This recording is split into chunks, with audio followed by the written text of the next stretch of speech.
Nakakatuwa at napakarami natin at marami nakapink, no? Salamat sa talagang nag-participate, ha?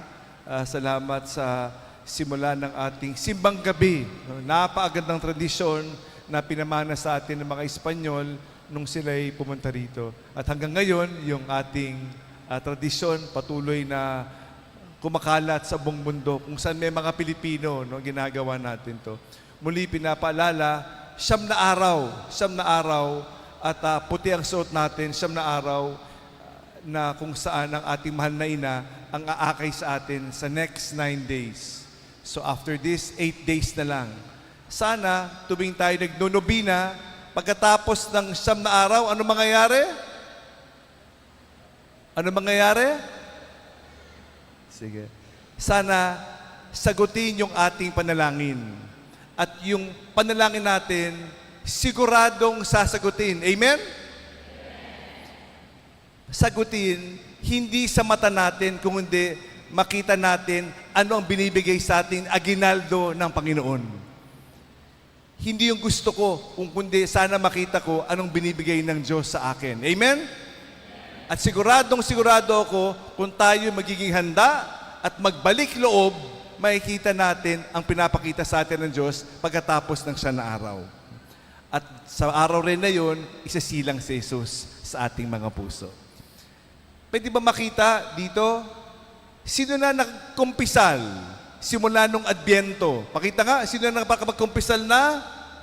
Naku ha, sige. Nakapagkumpisal na, nakapagbalik loob. Sana sa remaining last days, tayo'y makapagbalik loob. Kasi anong saysay ng Pasko na nasa dilim, hindi nasa liwanag? Kaya pagkatapos ng 9 days, pwede mo makita sino to try their very best magbalik loob. Pakita nga, sino? Sino? Pag hindi tayo magbalik loob, balik labas, nasa labas tayo, walang Pasko. Walang Pasko kung hindi tayo magbabalik loob. Nasa labas ka ng puso ni Jesus, paano sisilang si Jesus sa puso natin kung ang nasa loob ay kadiliman, hindi si Jesus? Kaya we try our very best. Ulit, kung gusto, maraming.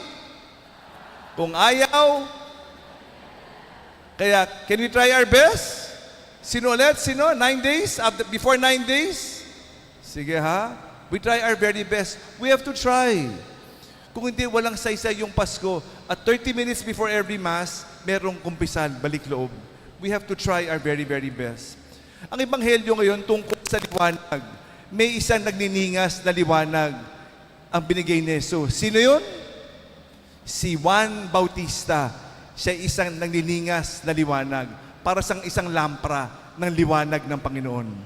Itong 9 days, sana maliwanagan tayong lahat.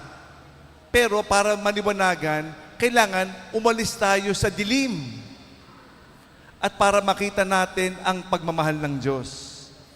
Na alam naman natin, di ba? Yung mga nasa liwanag, maliwanag, nagniningning sa liwanag. No, nagniningning.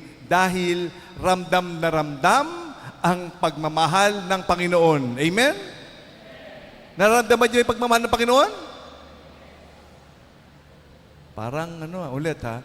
Naramdaman niyo ba yung pagmamahal ng Panginoon? Pag nasa liwanag, kita natin yan. Sa gitna ng problema, sa gitna ng walang pera, esket, namatayan, hiniwalayan, sa gitna na yan, basta nandyan si Jesus, nasa liwanag tayo ni Jesus, walang problema. Kahit nasa gitna ka ng gera, basta nasa liwanag ka ng Panginoon, walang problema. Kasi nasa liwanag. Kung nasa dilim, hindi natin makikita ang kamay ng Diyos. Kaya sana makita natin gumagalaw ang kamay ng Diyos. Kung gaano tayo kamahal ng Diyos, mahal na mahal tayo ng Diyos. Amen? I love you. I love you. Parang sa ilong lumabas I love you. These are 9 days of God's love for us. Magpatotoo tayo sa pagmamahal ng Diyos sa bawat isa sa atin. Let us not be stingy sa pagmamahal. Ayaw natin mag-I love you. Kung mag-I love you ka ba, mababawasan yung... May bayad ba? Libre. Kaya mamaya, pag sabi ng peace be with you, sabayan mo na rin ng maghanap ka ng maganda at gwapo. Tapos tignan mo sa mata. Naku, pagkatapos ng 9 days, baka kayo na. Baka yan ang binigay sa inyo ng Diyos, di ba? Kaya 9 days ha, maghahanap ka ng type mo ha. For 9 days. Because these are 9 days of God's love for us.